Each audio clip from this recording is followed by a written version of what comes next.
Xayrli kun aziz kuzatuvchilar, kuningiz xayrli o'tsin. Bugun sizlarga juda ham zo'r retsept o'rgataman. Ya'ni agar energiyangiz tushib ketayotgan bo'lsa, keyin esa immunitetingiz pasayib ketgan bo'lsa, aynan siz uchun zo'r retsept. Kelinglar qanaqa tayyorlanishini ko'rsataman. Qaranglar, bizga kerak bo'ladi, demak, limon, bu yerda 2 ta, lekin o'zi 1 dona kerak.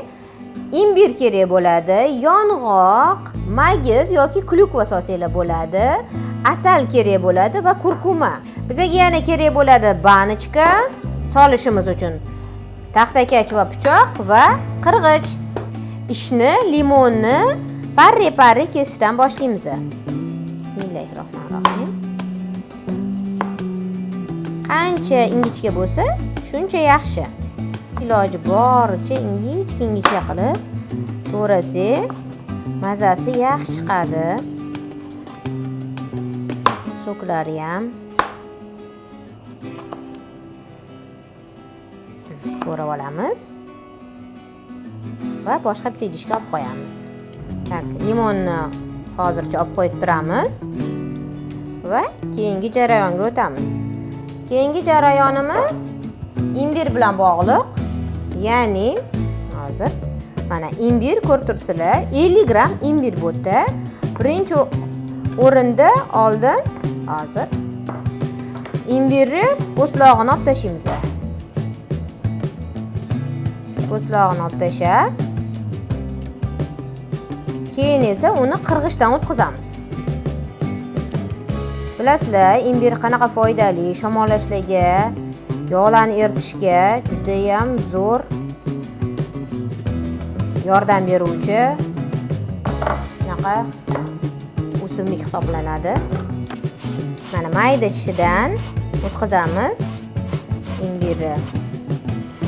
Qancha mayda bo'lsa, shuncha yaxshi o'zi. Imbirni rosa qizdiruvchi xususiyati borligini ham bilasizlarmi? Shamollashlarda ham juda ham zo'r yordam beradi. Antivirus desak ham bo'ladi buni.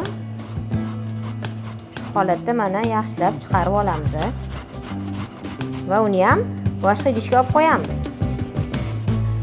Buni ham mana olib qo'yamiz hozir. Ana endi yong'oqlarimizni maydalab olamiz. Endi yong'oqni maydalashi osonroq usuli bor. To'rab o'tirmaymiz. Shundoq ustiga ezib yoramiz. Keyin 1-2 bo'laklarga bo'lsak, maydalanib ketadi. Bo'ldi. Bunaqa juda ham mayda qilib tashlamaymiz. Mana ezib keyin esa buni to'g'rab olamiz. Ustidan ozgina ezib olsak, oson to'g'raymiz.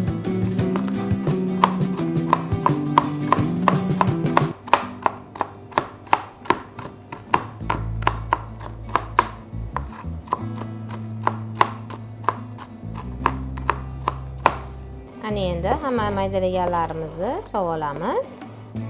Keyin esa, buni ham ko'ra qoling.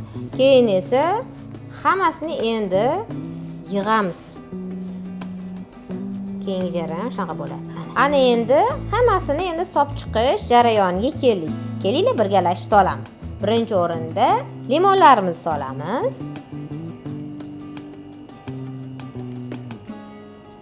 Po'stlog'i kerak emas.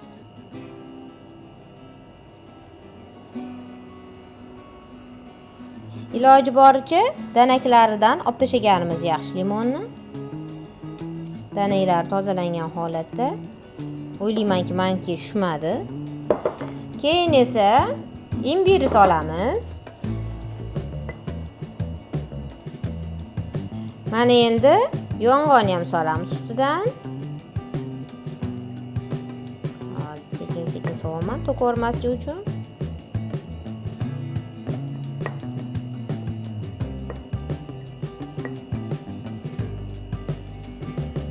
Ana keyin magiz solamiz.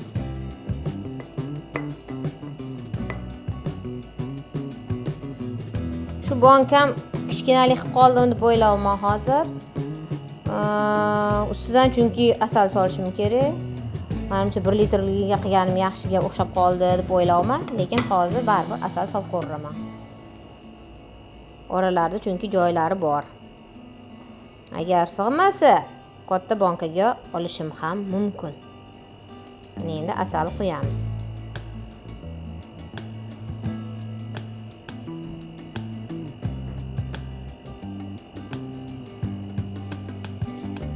Sekin joylashyapti asal.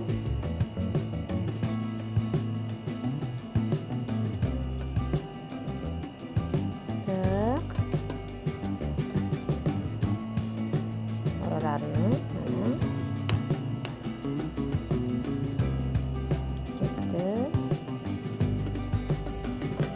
200 mg asal. Yana hamma proporsiyalarini yozib qoldiraman. Hammasini sovurib, keyin kurkumani solamiz. Asalam joyini topyapti. Bankam juda katta emasga ham o'xshaydi, normaga o'xshaydi. Faqatki hozir asal yaxshilab ichiga tushib olish kerak.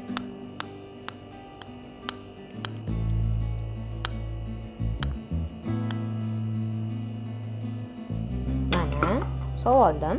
Kurkumani ustidan solib, sekin aralashtiraman. Mana kurkuma. Ana endi oxirgi jarayon. Kurkumani solib, hozir shu idishdagi hamma masalliqlarni aralashtirib olaman sekin. Bismillahirrohmanirrohim. Mana bir-biriga sekin aralashtirib olamiz. Boshqa idishga solib o'tirmadim. Boshqa idishga fikr uyg'onishi mumkin. Boshqa idishga solib, keyin aralashtirsa ham bo'ladi-ku. Men boshqa idishni to'g'risi boshqa idishga olib, keyin yana bunga solib o'tirish emas, o'zida birato'lasi qilib olishi afzal deb bildim. Siz xohlasangiz boshqa idishga solib, yana buni keyin aralashtirib olib, keyin banочкаga solib qo'ysangiz ham bo'ladi. Hozir limonlariga ham yetib olaman. Uje mana ko'rganingizdek, yong'oq, maygiz, kurkuma, asal hammasi aralashib bo'ldi. Mana endi limon ham chiqib kelyapti. Bo'ldi, shuni aralashtirib qo'yib, xolodilnikka qo'yib qo'yamiz.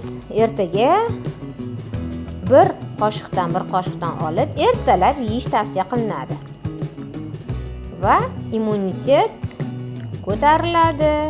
Energiya ko'payadi. Energiya manbai bo'lgan aralashmamiz ham tayyor.